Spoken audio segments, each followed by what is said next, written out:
tanging sa Diyos magtiwala. Aking iiwan sa gitna mo ang isang mapagpakumbaba at maamong bayan. Sila'y manganganlong sa pangalan ng Panginoon. Ano nga ang isasagot sa mga sugo ng bansa?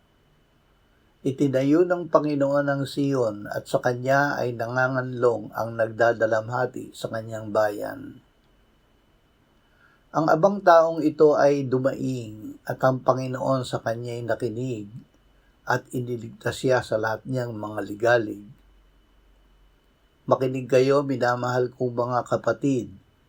Hindi ba pinili ng Diyos ang mga dukha sa sanlibutang ito upang maging mayayaman sa pananampalataya at mga tagapagbana ng kaharian na kanyang ipinangako sa mga nagmamahal sa kanya? Ama, turuan mo kami na tunay na maging mapagpakumbaba na wala ng ibang angkin kundi ikaw bilang aming lahat-lahat upang tanging sa iyo kami magtiwala. Amen.